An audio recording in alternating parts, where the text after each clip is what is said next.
he does.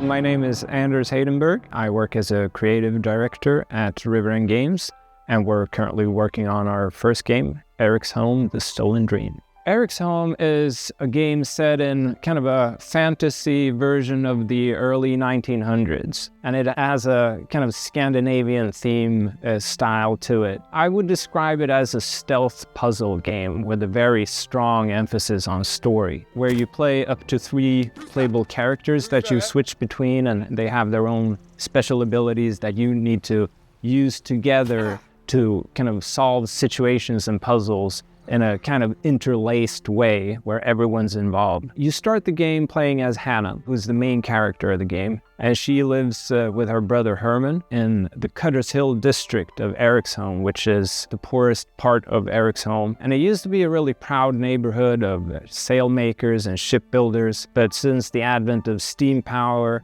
it's kind of become this more downtrodden, and all the factories have moved and all of that. I think that we started with this game, we didn't start with the characters of the story, we started with the world. And once the world was taking shape, we started to create characters for it, which we felt were interesting in some way. And then we picked the most interesting ones we'd come up with and wrote a story for them. And that way everything really ties together. But Hannah is very much someone who looks out for her brother, and she's very kind of honest and upfront of everything she's doing.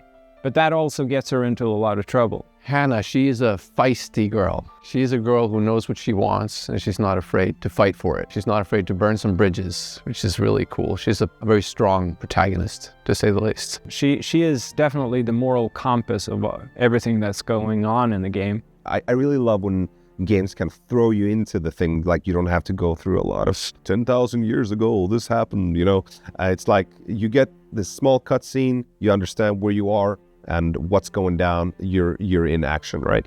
I'm a big fan of stealth games, but I'm terrible at them. And one thing that I love the most is usually when I'm up on rooftops, kind of strategizing my next move. But once I get into it, I lose track of where everyone is, and I fumble and I feel incompetent. But sometimes those games deliver an experience where everything just fits perfectly. You execute the perfect plan and it all turns out nicely. So with Eriksholm, I wanted to create a scenario or a gameplay where that's always possible. And the top-down camera allows you to be on the rooftops at all times and see everything that goes on, and then figure out, based on what you see available to you, what character should I use and when and how to reach the results I want to reach here, and then execute it perfectly like a heist. The further we get, you get a little bit more control of some other characters as well, and they have different sort of ways of interacting with the world. In the get-go, you're just Hannah, you're just trying to sneak around, avoiding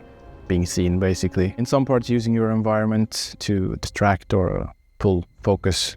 There's a couple of places where you alert some birds, which then alerts a guard to that location, which makes you able to move around. It starts out small and simple, but then grows in complexity as the different characters come in, and also based on the context of the situation and a lot of things like that.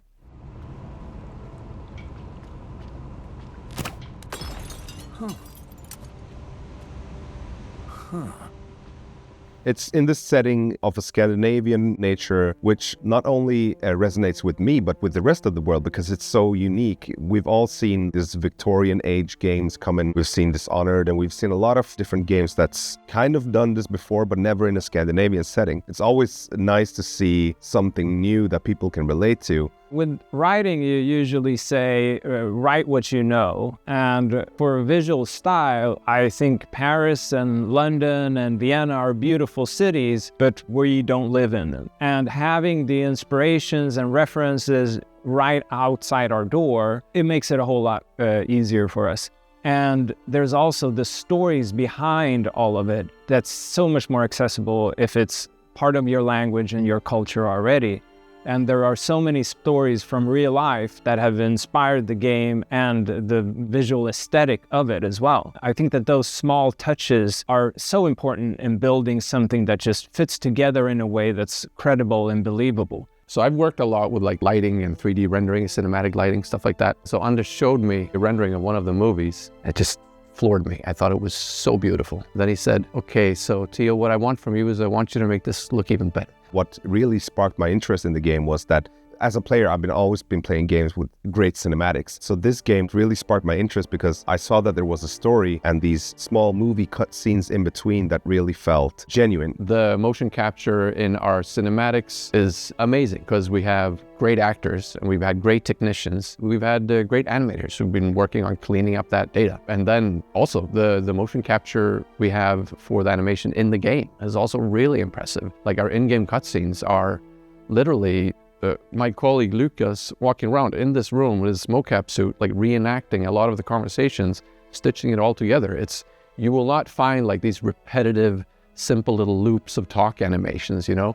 It doesn't exist. There's so much unique content. I think that is one of our biggest strengths. Since the camera is very far from the player, in order to feel the characters and feel the story, we wanted to have these close-up cinematics. And a big part of that is having proper nice clothing and nice characters. Fairly early on, we settled on using scans. First, we worked with the concept artist who developed the first sketches.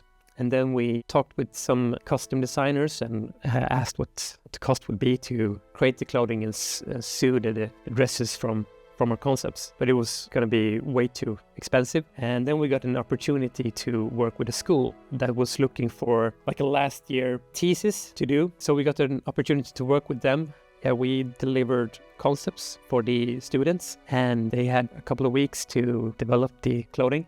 We looked at a lot of references from different military throughout the 1800s and 1900s. We also scanned boots that we found in vintage stores. They look great once scanned. That's actually why I'm here. I respected your decision because I thought you respected me and my business and everything I've done for you, especially after your mum died. I do, of course I do, but this isn't about me. Oh, it's always about you, Hannah, and now you've brought the police here. They're looking for Herman. We play tested the game a lot, and what people usually say is that it feels like I'm playing a movie, but in a great way.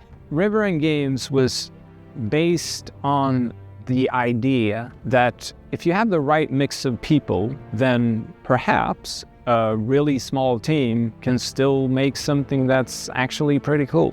How is this made by 16 people? Like, why is this quality so high? A little now and then I sit down in the couch and I just enjoy a fresh build and I play and it all comes together. The story just gets to perform. You're just drawn right in. It's a magical feeling. And I'm for sure the players are going to love that. That's going to be cool. I'm really excited for players to just discover this world. Eriksholm is coming to Xbox, PlayStation, Steam, and Epic Games Store, so wishlist it now.